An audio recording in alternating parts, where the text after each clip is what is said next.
Hey everyone, today we're going on a hike.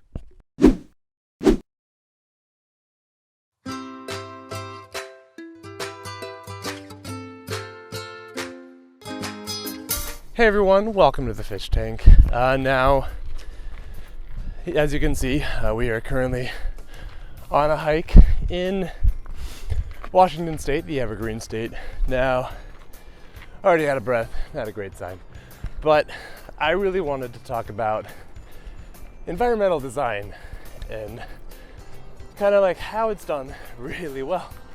So not very far into it, already sweating, but I really wanted to talk about Pushing Daisies, this great TV show that everyone should watch. It's about Ned the pie maker, and he has the power to bring people back with a touch of his finger. And if he keeps them alive longer than a minute, something of equal value has to die. And if he ever touches them again, they die for good. And it's like these simple rules, but it's part of this incredible world that is surprisingly believable for being so far-fetched.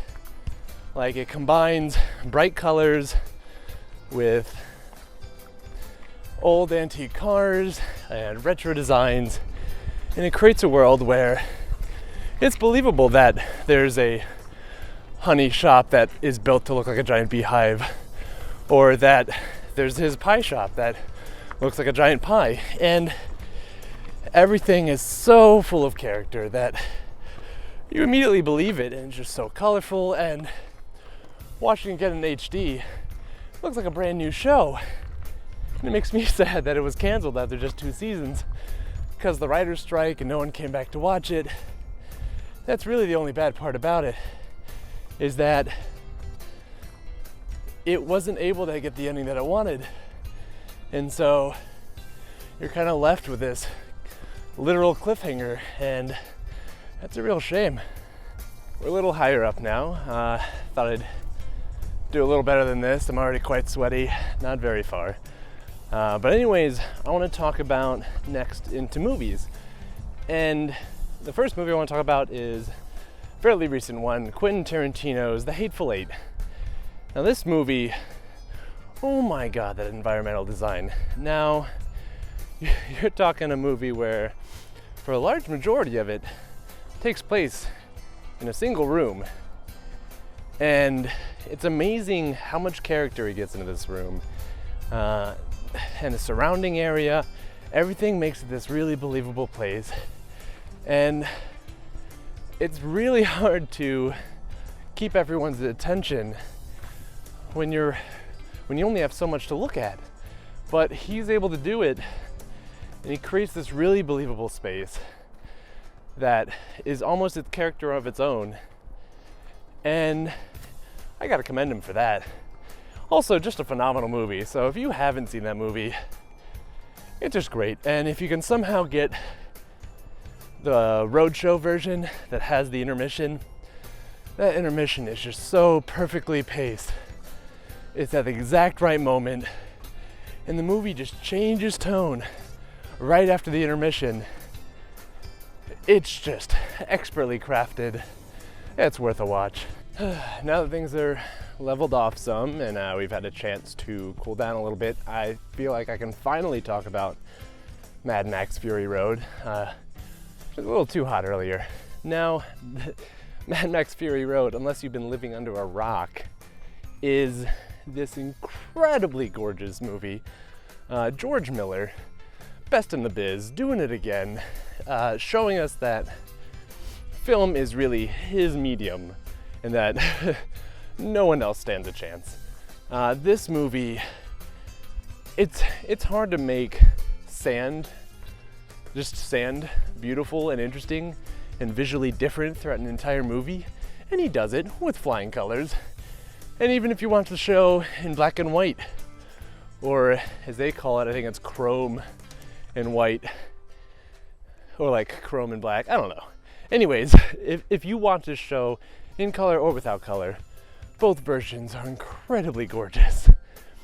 And well, even if you just ignore the fact that the movie itself is really good and just watch it, you're hard pressed to find a scene that you can't just screenshot and make your background of your computer or just a wallpaper or frame it. That's a movie that's just a feast for the eyes. Get watching. I have no idea how long it's been. I've got salt in my eyes. I'm delirious. But anyways, continuing on outside of movies, let's move into games, what this website's really about. And games also have incredible level design. And oftentimes, environments can make or break a game. Case in point, Bioshock. Recently re-released in the Bioshock collection. Bioshock, the original one especially, had this world of rapture that immediately encapsulates you. Quite literally, you are basically in a town or a city underwater, under the sea, and it's incredible. Its environment alone really makes you feel like this world is falling apart. It's a story that kind of tells itself just through how decrepit it is. Things have fallen apart. You can kind of get glimpses of what it used to be. It really is a really well-designed environment. And kind of a proof of that is that game is still one of the most gorgeous games, even compared to today's games. Not because of high res or HDR, but just simply because it chose an art style and it stuck with it and it did it well and it did it justice. All right, so we're almost to the top now. It's been a little while. I am very tired, low on provisions, but I think this is a perfect opportunity to talk about another incredibly scenic game, Firewatch. This game by Campo Santos, oh my god, it's like, if you like hiking, this is the game for you. Every shot's beautiful. It has kind of a Pixar cel-shaded look to it, but it's really beautiful, and the story for the most part is really good. Voice acting is incredible. It's really only the ending that's iffy, but you've got a few hours and you want to go on a walk, it's a game to play. And with that, we pretty much wrap up both our topic and the hike.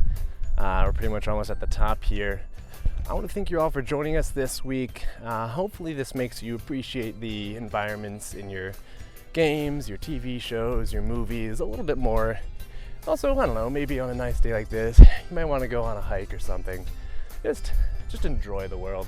If you enjoyed this video, maybe you want me to do some more stuff like this, let me know in the comments below. And please hit that little subscribe button. It does us a huge favor. I'll see you guys next time.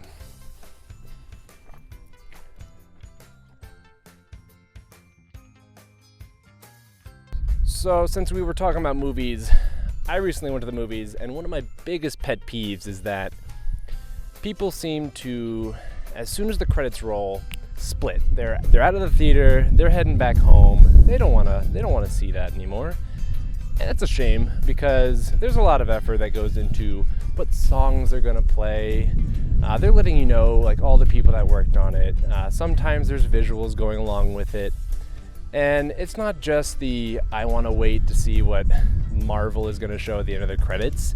It's just appreciating it, taking it all in, absorbing it, going over what you just watched, and just, I don't know, it's kind of like the dessert, a very mild dessert, but the dessert to a movie. And so because of that, I'm going to make you guys sit through some credits.